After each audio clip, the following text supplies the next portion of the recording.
ultimately you have rights where you live, where you are a citizen. Here in Mexico, I don't have any rights. Hey y'all, it's Chimdi. Can we talk about this lighting? I'm recording during the sunset hour, all right? I think this will be brief. My hope is that I don't lose this light by the end of the video. And today I actually want to respond to a comment I got in a recent video I made about my debt-free challenge, where Katara said, "I love how you're paying debt while also nomading. That's definitely one of my goals because I'm trying to get out of here, but my debt has been holding me back."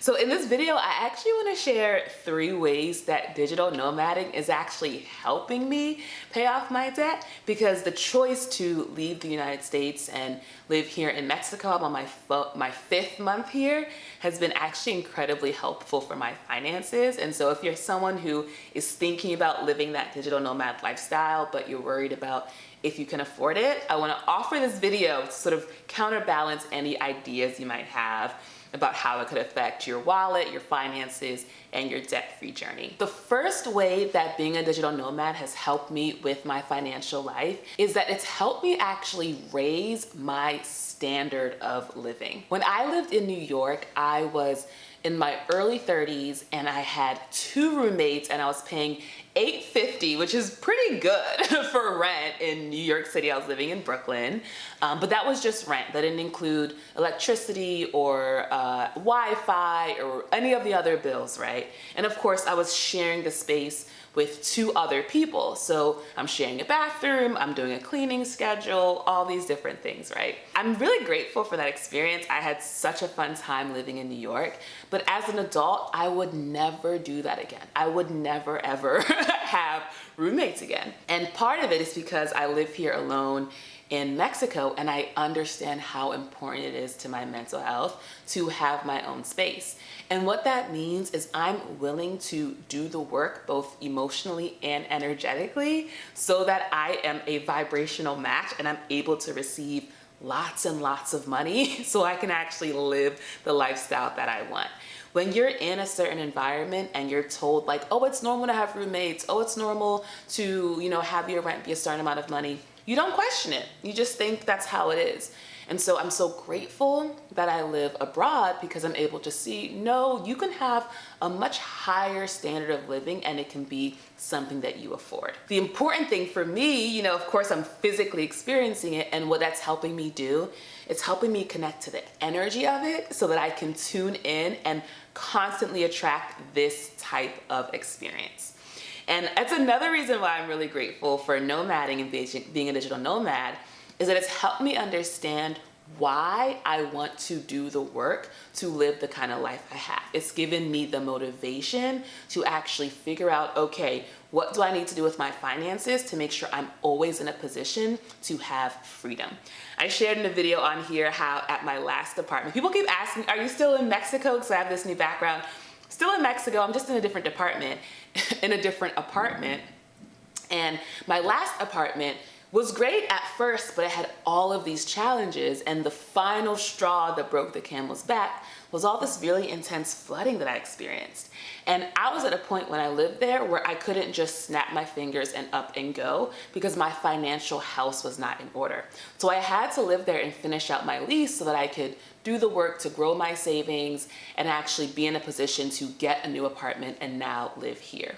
When I had that moment of like, I can't leave because I don't have the money, I made a vow to myself that I would never be in that situation again, right? I would always make sure that I was resourced, that I had the savings to, if I needed in one moment to leave where I was, drop everything and go, I would have the resources.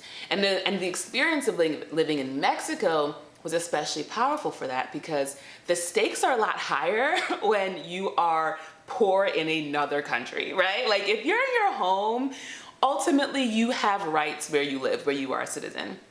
Here in Mexico, I don't have any rights, right? So it's something, I have human rights, but you know what I mean. Like I'm not a citizen. So the stakes are a lot higher. And so it was just that extra push, that extra motivation for me to get my act together that really didn't exist when I lived in America and when I lived in Maryland, because I have family in Maryland, right? I know that it's not, no matter what's going on, I could always turn to my family, and this is a blessing. I could always turn to them and be like, hey, I need to move in, right? There is nobody in Mexico. I have made some friends here in Mexico. There is nobody in Mexico who will let me live with them for a year rent-free the way my sister did. And I'm so grateful that she did that. And in a lot of ways, that was a crutch, and it kept me from doing the inner work and the financial work to get my own house in order. And this is the obvious one, which is why I saved it for last. And I'm losing the light, so I'm gonna say it fast, which is that obviously the cost of living is so much lower here in Mexico, right? So I'm currently paying anywhere between $1,100 and $1,300 for rent here in Mexico. I'm paying by pesos, so that fluctuates against the US dollar, which is why the price is variable. Also, it's high season in December, so I'm paying a little bit more for rent. And so I see I'm losing the light. Okay, I'm gonna start talking really fast. And that price includes everything. That includes the Wi-Fi and the water and the electricity. It includes weekly cleanings, right? It includes a rooftop pool. Like, it includes my own space, no roommates, and all of that is because of the cost of living here in Mexico. And I know there is a lot of politics around, you know, having a lot of money and going to a poor area where you can live really good at the expense of the locals. So I just do want to name that there are a lot of, you know, internal conflicts to work through if you want to benefit financially from other people's economic situation. I do want to name that. And you can decide, all right, do I want to stay where I am and sort of suffer? Or do I want to do what is best for me and then essentially return when you're in a stronger financial position? My intention is to return to the United States when I'm in a stronger financial position and I can have the life that I want. Okay, I just can't with the low light. I'm going to just see if I can brighten it up just a little bit. All right, there we go. Yeah, my intention is not that I have abandoned the United States. I love the United States. I know, with everything going on, I love the United States. I want to live there and I want to be able to afford to live there. And now I know the standard that I have. Also, the sunset is really, really pretty. Thank you. Thank you, God. Yeah, so I want to live the life I want to live there, not the life that, you know, is just surviving, just scraping by. And living here in Mexico for the short term is what's allowing me to do that. And I want to note, like, the version of life that I live in Mexico is pretty chill. I'm not doing like cenotes every weekend and going on like fun trips. It's pretty chill. I basically live and I work and I create and I do my coaching. I'm a one-on-one coach. I support creative folks to start their YouTube and grow their YouTube channels. I'm hosting my Hello Creator weekly calls. I'll go to a local cafe, you know, have a fruit bowl here or there, go to the beach, chill on the pool, you know.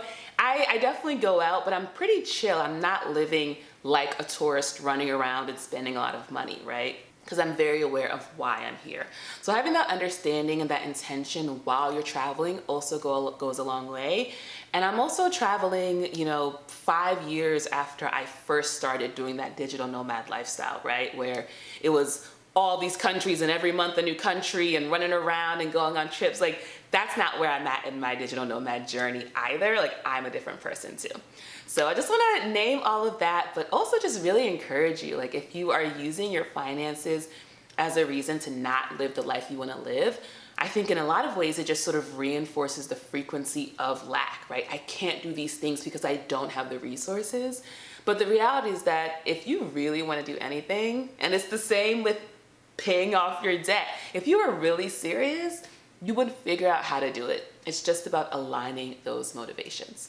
I hope that was helpful and hopefully it was encouraging, though obviously I trust that you will go on your journey exactly as how you're supposed to, and you're gonna be just fine. But if you ever find yourself in Mexico, drop me a DM, or we can hang out, we can go to a pool or something, we can get something to eat, and we can talk about how you really don't need to let money stop you from doing anything. All right, y'all, see you later, bye.